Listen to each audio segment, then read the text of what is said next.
चिंता क्यों करती हो? मैं 2-4 दिन में फिर आ जाऊंगी। वैसे भी मैं तो अभी दिन भर तुम्हारे पास ही रहूंगी। आदित्य जी तो मुझे लेने शाम को आएंगे। पास ही रजनी उदास मन से रेशम की साड़ी को बड़े प्यार से देख रही थी। उसके मन में भी हो रहा था कि काश उसके लिए भी माँ की ममता होती और उसके लिए भी रेशम की साड़ी आई होती।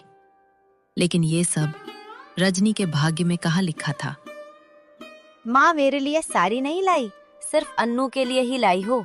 अरे रजनी, तू क्यों बीच में टपर टपर कर रही है? ज्यादा साड़ी पहनने का शौक है तो अपने उस गरीब पति से बोल की ला के दे। दूसरे के साड़ी को देखकर लालच मत किया कर।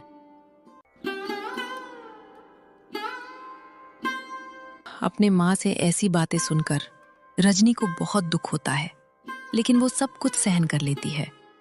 ठीक है माँ, मैं अब जा रही हूँ। श्याम जी ने बता दिया था कि वो मुझे लेने नहीं आ पाएंगे, उन्हें काम से छुट्टी नहीं मिल पाएगी। तुझे किसने रोक रखा है? जब तेरे पति ने तुझे जाने को कहा है तो चली जाना। वैसे भी तेरे रहने या ना रहने से मुझे कोई फर्क नहीं पड़ता। कौन सी तू मेरी सधी बेटी है। माँ तो बिल्कुल सही कह रही है दीदी। वैसे भी तुम्हारे पति तो मजदूरी करते हैं। अगर वो मजदूरी छोड़कर तुम्हें लेने आएंगे तो फिर रात में खाना क्या खाओगी? उस गरीब मजदूर से भला क्या उम्मीद की जा सकती है। अच्छा रहेगा कि तुम अकेले ही चली जाओ यहाँ से। अन्नू, तुम मेरे पति के बारे में ऐसा मत कहो। वे भले ही मजदूरी करते हों, लेकिन दिल से वो बहुत अमीर हैं और मेरे मन में उनके लिए बहुत इज्जत है। रजनी की इस बात में गहरा आत्मविश्वास झलक रहा था। ये सुनते ही विमला को बहुत गुस्सा आ गया और उसने डांटते हुए रजनी को कहा, तेरी जुबान आजकल बहुत चलने लगी है रजनी। तू मेरी बेटी से ऐसे कैसे बात कर सकती है? अभी यहाँ से चली जा। तेरे पति तुझे लेने तो आएंगे नहीं, इसीलिए तू अकेले ही निकल जा, नहीं तो देर हो जाएगी। और हाँ, याद रखना, जब तक मैं तुम्हें यहाँ बुलाऊंगी नहीं, यहाँ अपना मनहूस कदम मत रखना। ठीक है माँ, मैं चलती हूँ। आप अपना और बाबूजी का ख्याल रखना। रजनी ये कहकर उदास मन से अपने ससुराल की ओर निकल पड़ी। उसका ससुराल कुछ दूरी पर था, लेकिन उसके पास पैसे नहीं थे कि वो किसी सवारी गाड़ी से जा सके। वो पैदल जा रही थी कि एक बैलगाड़ी वहां आकर रुकती है। अरे बेटी, इस चिलचिलाती धूप में सुनसान रास्ते में अकेले कहाँ जा रही हो? कुछ दूरी पर मेरा ससुराल है ताका, मैं वहीं जा रही हूँ। मैं अपनी माँ बाबूजी से मिलने अपने मायके गई थी, वापस अपने ससुराल जा रही हूँ। मेरी बैलगाड़ी में बैठ जाओ बेटी, मैं भी उस तरफ ही जा रहा हूँ। मैं तुम्हें छोड़ दूंगा। रहने दीजिए काका, मैं पैदल ही चली जाऊंगी। वैसे भी काका, आपको देने के लिए मेरे पास पैसे नहीं हैं। अरे बेटी, तू तो ऐसा बोलकर मुझे शर्मिंदा मत कर। तू भी तो मेरी बेटी के समान है। चल, अब जल्दी से बैठ जा मेरी बैलगाड़ी में। रजनी बैलगाड़ी में बैठकर काका के साथ चल देती है।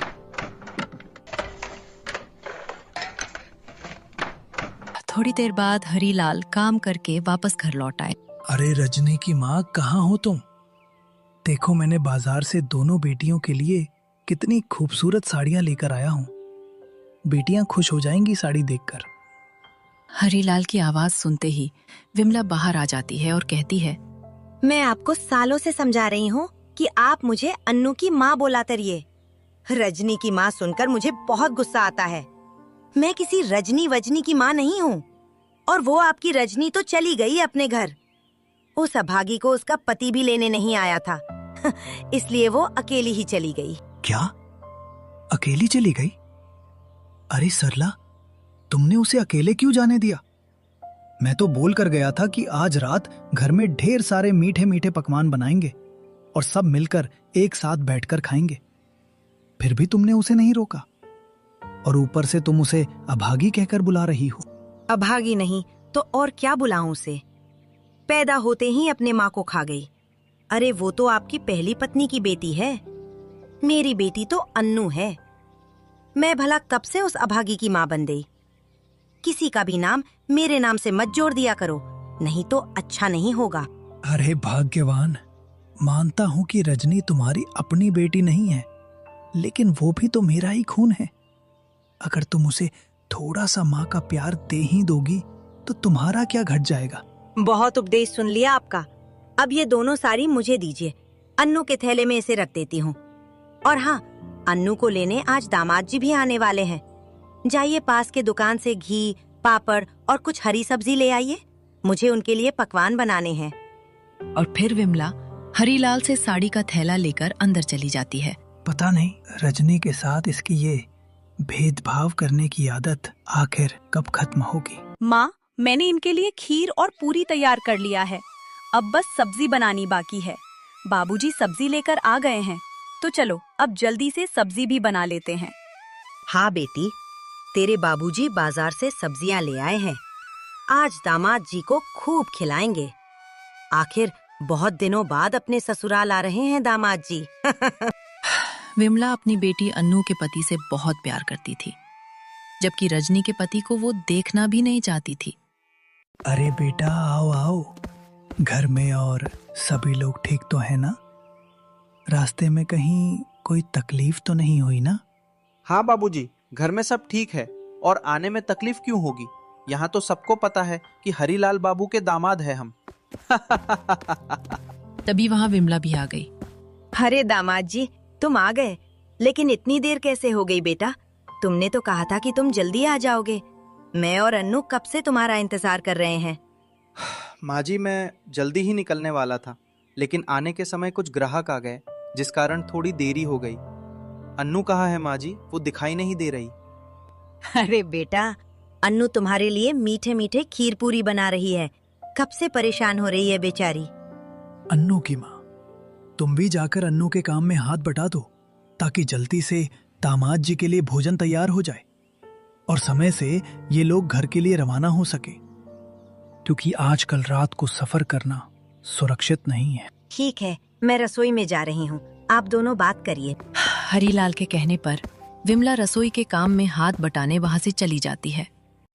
थोड़ी देर बाद विमला और अन्नू ने अपने दामाद के लिए ढेर सारे पकवान सजा दिए और बोली, दामाद जी, आज आपके आने की खबर सुनकर आपके लिए ढेर सारा पकवान बनाया है अन्नू और मैंने।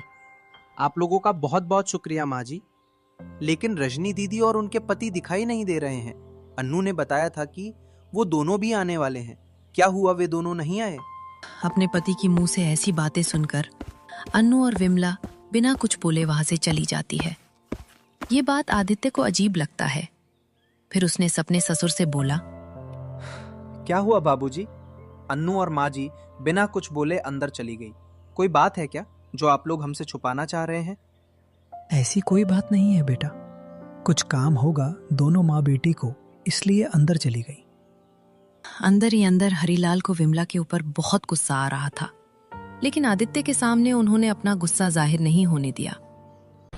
खाना खाने के कुछ देर बाद अन्नू और आदित्य माँ बाबूजी से विदा लेकर अपने गाड़ी में बैठकर घर के लिए रवाना हो जाते हैं।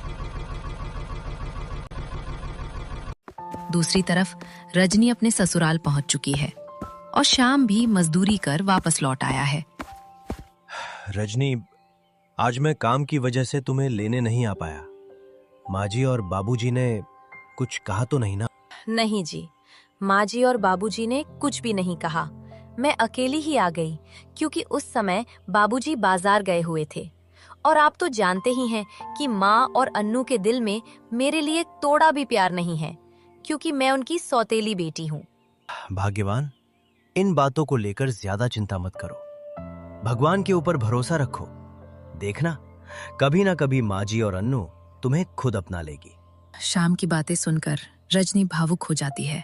आप सही कह रहे हैं श्याम जी, मैं भी तो इसी आसरे के साथ जी रही हूँ कि कभी न कभी मुझे माँ और बहन का प्यार मिलेगा और सब ठीक हो जाएगा। ये सब बातें छोड़ो रजनी, सेठ जी ने मजदूरी के पैसे दिए हैं और जब से तुम अपने मायके गई थी, घर का कोई देखभाल करने वाला नहीं था, इसलिए घर का सारा सामान भी खत्म हो गया है। एक काम करते हैं, कल हम दोनों साथ साथ बाजार चलेंगे और घर की जरूरत का सारा सामान ले आएंगे। ठीक है श्याम जी, लेकिन कल आपको काम पर नहीं जाना है क्या?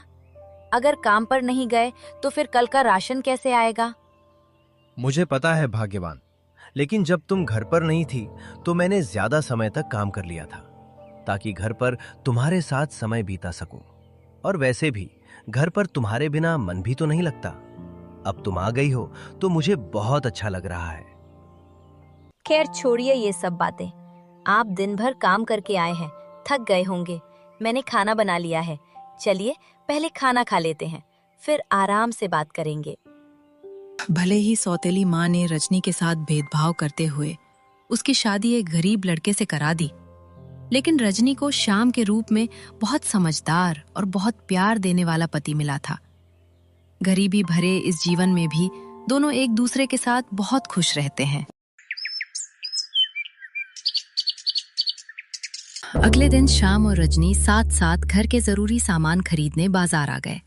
बाजार में सामान खरीदते खरीदते अचानक रजनी की नजर अपनी छोटी बहन और उसके पति पर पड़ गई। अरे अन्नू, तुम यहाँ? और आदित्य जी, आपसे भी कितने दिनों बाद मुलाकात हुई। घर पर सब ठीक है ना? हाँ दीदी, आप लोगों के आशीर्वाद से सब ठीक है। रजनी दीदी, मुझे आपसे एक बात पूछनी थी। हाँ हाँ, पूछिए आदित्य जी। दीदी, मैं कल अन्नू को लेने उसके घर गया था। अन्नू ने बताया था कि आप लोग भी वहां आने वाले हैं, फिर आप लोग क्यों नहीं आए? अरे आदित्य भाई, अब तुझे क्या बताऊं, हम मजदूरी करने वालों को ससुर के घर जाने की फुर्सत कहाँ मिलती है।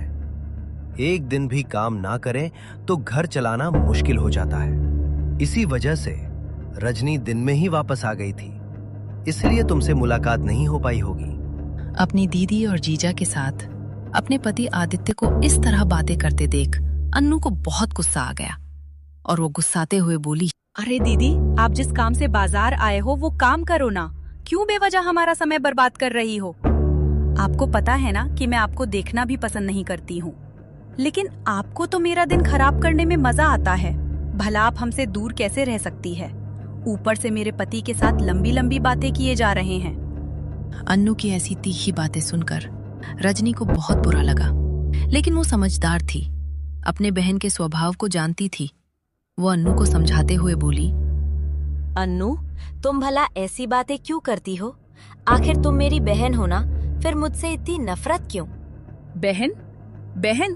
तू कब से मेरी बहन हो गई भला? मैं बार बार बोलती हूँ, जबरदस्ती का रिश्ता मत थोपा करो मेरे माथे, बस अपने काम से मतलब रखो। अन्नू की बातें सुनकर रजनी को बहुत बुरा लगा। रजनी ने उसे कुछ कहे बिना अपने पति के साथ वहां से जाना ही बेहतर समझा और अन्नू भी अपने पति के साथ अपने रास्ते चल दी।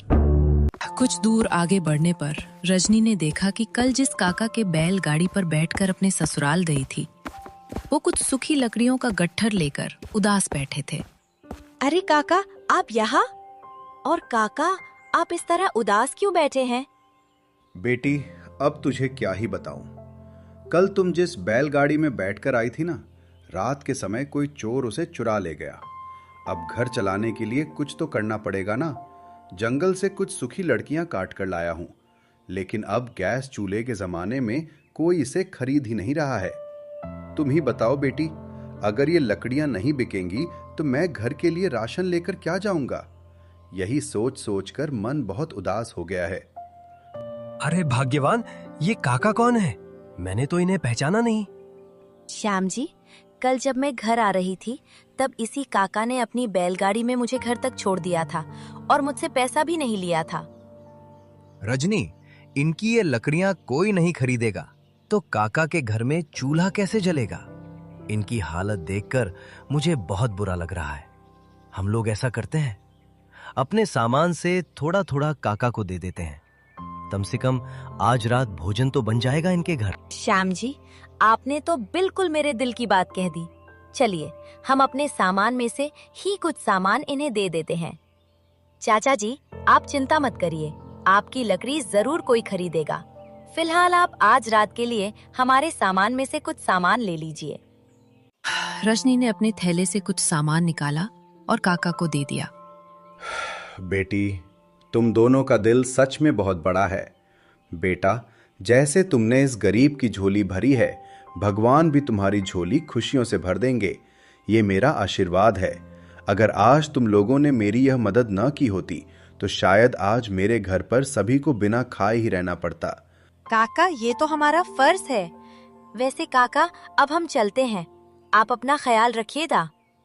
इतना कहकर रजनी और श्याम अपने घर की ओर चल पड़े। वहीं दूसरी तरफ अन्नू का पति अन्नू से कहता है, अन्नू, मुझे तुमसे एक बात पूछनी थी। गुस्सा तो नहीं करोगी ना? नहीं आदित्य जी, पूछिए ना, क्या बात है? अन्नू, मुझे एक बात समझ में नहीं आती कि तुम अपनी दीदी से इतनी नफरत क्यों करती हो। सौतेली ही सही, वो तुम्हारी बहन तो है। तुम दोनों एक ही घर में साथ साथ पली बड़ी हो, फिर ऐसे दिल में अपने बहन के लिए नफरत पालना ठीक बात तो नहीं है ना? अरे आदित्य जी, आखिर आपके ऊपर कौन सा जादू कर दिया उस मनहूस रजनी ने? अब आप भी उस गरीब रजनी का पक्ष लेने लगे। आखिर आपने उस रजनी की बच्ची में ऐसा क्या देख लिया जो आप मुझसे इस तरह बातें कर रहे हैं? अरे भाग्यवान, मेरा कहने का मतलब वो नहीं है जो तुम सोच रही हो। मैं तो बस इतना कहना चाहता हूँ कि तुम दोनों ही बहन हो, और अगर तुम मिलजुल कर रहोगी तभी घर में खुशियां रहेंगी। आप इन फालतू की बातों में अपना दिमाग खर्च मत करिए आदित्य जी। मैं उस मनहूस गरीब को अपना बहन कभी नहीं मान सकती हूँ। आदित्य भले ही अमीर था, लेकिन वो अमीरी गरीबी में भेद नहीं करता था। वो स्वभाव से सीधा साधा, सरल और नेक इंसान था। शाम के समय हरीलाल अकेले चारपाई पर बैठे मन ही मन खुद से बातें कर रहे थे। पता नहीं भाग्यवान और अन्नू रजनी बिटिया से क्यों इतना नफरत करती हैं। सौतेली हुआ तो क्या हुआ, उन लोगों से पहले तो रजनी का ही अधिकार है इस घर पर। अब तो हद ही हो गया। भरी बाजार में भला अपनी बहन से ऐसा व्यवहार कौन करता है। अब ऐसे और नहीं चलेगा, मुझे श्याम से मिलकर बात करनी पड़ेगी। तभी विमला उनके पास आ जाती है और कहती है, अरे अन्नू के बापू, ऐसे अकेले अकेले बैठकर इतना क्या सोच रहे हैं आप? कुछ नहीं भाग्यवान, मैं सोच रहा हूं कि कल एक बार रजनी के घर होकर आऊं। उस दिन भी मेरे घर पहुंचने से पहले ही रजनी चली गई थी। जाते समय उससे बात भी नहीं कर पाया। श्याम जी से भी मिले हुए बहुत दिन हो गए हैं। हे भगवान, कितने स्वार्थी हैं आप। मैं कब से बोल रही हूँ कि जाइए अन्नू बिटिया से मिलकर आ जाइए। बाजार से कुछ कपड़े लाई हूँ, उसके लिए तो समय नहीं है आपके पास। कुछ ना कुछ बहाना बनाकर टाल दे रहे हैं। और अब उस मनहूस के घर जाने का समय है आपके पास, जो जन्म लेते ही अपने माँ को खा गई। अन्नू की माँ क्यों मेरे से बेवजह झगड़ा कर रही हो? कभी तो बेटी की माँ बनकर सोचा करो। उस दिन भी जाने के समय रजनी से मेरी मुलाकात नहीं हो पाई थी, इसलिए सोच रहा था। खैर छोड़ो ये सब तुम्हें कहकर भी कोई फायदा नहीं। मैं आता हूँ बगल के रामदिन काका से मिलकर। सुना है उनकी तबीयत खराब हो गई है। इतना बोलकर हरीलाल वहां से चला जाता है। श्याम उदास मन से चारपाई पर बैठा हुआ कुछ सोच रहा था। तभी रजनी उसके पास आ जाती है। श्याम जी, आप आज अभी तक ऐसे ही बैठे हैं, क्यों, क्या हुआ? आज काम पर नहीं जाना है आपको? कल भी तो पूरा दिन घर का सामान खरीदने में ही बर्बाद हो गया। भाग्यवान, आज थोड़ी तबीयत ठीक नहीं लग रही है, और जब से मौसम खराब हुआ है काम भी नहीं मिल रहा है ज्यादा। लगता है कुछ दिनों तक मुझे घर पर ही रहना पड़ेगा। श्याम जी, लेकिन ऐसे तो घर चलाना मुश्किल हो जाएगा। कल जो राशन लिया था उसमें से आधा तो उस काका को ही दे दिया था हम लोगों ने। अरे भाग्यवान, तुम इतनी चिंता क्यों करती हो? मैं हूं ना, मुझ पर भरोसा रखो, मैं कुछ न कुछ उपाय कर लूंगा। श्याम जी, आप पर भरोसा नहीं करूंगी तो और किसके ऊपर करूंगी? आपके ऊपर पूरा भरोसा है मुझे। कोई बात नहीं, अगर इन दिनों काम नहीं है तो आप थोड़ा आराम ही कर लीजिए। वैसे भी आप बहुत मेहनत करते हैं। मैं भी बगल वाले कुंती काकी के साथ जाकर किसी काम की तलाश करूंगी। आप आराम करिए, मैं चलती हूँ। घर का सारा काम बाकी है अभी। और फिर रजनी वहां से काम करने के लिए अंदर चली जाती है। उसी समय वहां हरीलाल पहुंच जाते हैं। अपने ससुर को अचानक अपने यहाँ देखकर श्याम को बहुत आश्चर्य होता है। अरे बाबूजी, आप यहाँ ऐसे अचानक? सब ठीक तो है ना? हाँ श्याम बेटा, उस दिन रजनी बेटी से मेरी मुलाकात नहीं हो पाई थी। बहुत मन कर रहा था तुम दोनों से मिलने का। वैसे रजनी बेटी दिखाई नहीं दे रही है, कहाँ है वो? हरीलाल रजनी के बारे में पूछ ही रहा था कि उसी समय अपने बाबूजी की आवाज सुनकर वो बाहर आ गई। अपने बाबूजी को देखकर वो बहुत खुश हुई और बोली, अरे बाबूजी, आप कब आए? और आप अकेले आए हैं? माँ को साथ लेकर क्यों नहीं आए? बेटी, उस दिन मुझे घर पहुंचने में थोड़ी देरी हो गई थी और तू मेरे घर पहुंचने से पहले ही चली आई थी। तेरी बहुत याद आ रही थी बेटी, इसीलिए तुझसे मिलने आ गया। देखो, मैं तुम्हारे लिए आते आते बाजार से कुछ सामान भी लेकर आया हूँ। इतना कहकर हरीलाल सामान का थैला रजनी को दे देता है। बाबूजी, आप श्याम जी से बातें कीजिए, मैं आप दोनों के लिए पकौड़े छान कर लाती हूँ। इतना कहकर रजनी रसोई में चली जाती है। बेटे श्याम, तुमसे कुछ बात करनी है मुझे। मैं बहुत दिनों से सोच रहा था कि तुमसे बात करूं, लेकिन हिम्मत नहीं जुटा पाता था। मैं डर जाता था कि ये सब बातें जानकर तुम रजनी के बारे में क्या सोचोगे। अन्नू और उसकी माँ का भेदभाव रजनी के प्रति दिन ब दिन बढ़ता ही जा रहा है। मुझे लगता है कि अब हमें तुम्हारी सच्चाई सबके सामने लानी पड़ेगी, नहीं तो सरला कभी भी रजनी को माँ का प्यार नहीं देगी। बेचारी को बचपन से ही जलील होकर जीना पड़ रहा है। हाँ बाबूजी, रजनी अक्सर अपने माँ और अन्नू के द्वारा किए बर्ताव को लेकर दुखी रहती है। कल भी बाजार में मिलने पर अन्नू ने रजनी को बहुत खरी खोटी सुनाया, लेकिन मैंने वहां कुछ नहीं कहा। आप सही कह रहे हैं, अब सब कुछ सबको बता देने में ही भलाई है। और वैसे भी अब कोर्ट का फैसला आने ही वाला है। वर्षों से मेरे जिस घर और जमीन पर उस लालची लाला ने कब्जा कर रखा है, वो अब वापस मुझे मिलने वाला है। और अब मुझे अपने असली घर जाने का वक्त आ चुका है। कुछ देर बाद रजनी अपने बाबूजी के लिए खाना लगा देती है। बहुत बातें हो गईं ससुर दामाद की। चलिए, अब आप लोग खाना खा लीजिए। बाबूजी, आपके लिए मैंने प्यार से खीर और ये पकवान बनाई है। आप जल्दी से खाइए और खाकर बताइए कैसी बनी है। अरे बेटी, मैं अकेले कैसे खा सकता हूँ? तुम भी आओ ना, सब मिलकर एक साथ खाएंगे। ऐसा प्यारा समय कहाँ बार बार मिलता है। सभी लोग मिलकर खाना खाते हैं और ढेर सारी बातें करते हैं और सोने चले जाते हैं।